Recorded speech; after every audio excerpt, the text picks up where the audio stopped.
Once the principal carpet manufacturing centre of the world, my hometown today is sadly an industrial and architectural wasteland. Most disturbing to me is the almost surreal way that our heritage has disappeared under our very noses, causing barely a murmur of protest to prevent its passing into history. One of the first stages of its demise was the clearing away of most of the town's oldest and finest buildings. During this process, the two main parish churches were isolated from the town by a new road. This act allegedly prompted an old clergyman to denounce it, calling it a crude attempt to silence the holy wrath at what was taking place.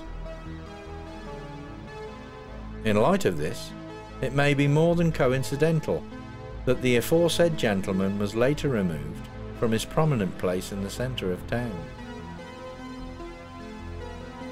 One thing that we can say for sure, there was barely an eyebrow raised when two colourless shopping malls were built in place of the fine old buildings that formerly occupied the town centre sites.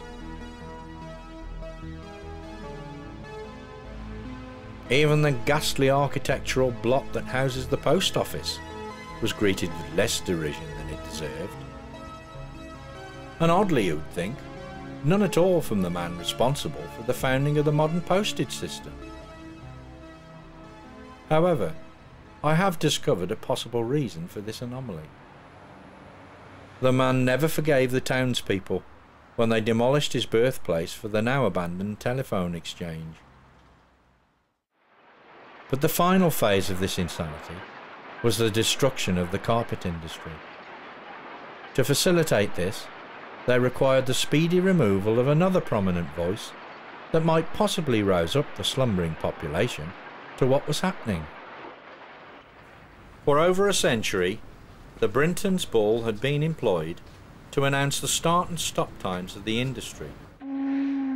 Its stentorian tone could be clearly heard for up to a mile away.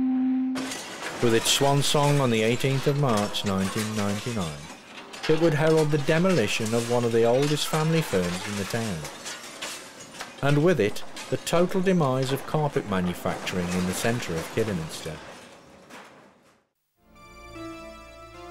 With the passing of the bull, a whole way of life for the townspeople has vanished forever. And in the final analysis, the reason for the somnambulistic apathy that seems to have affected the majority of them will forever remain a mystery.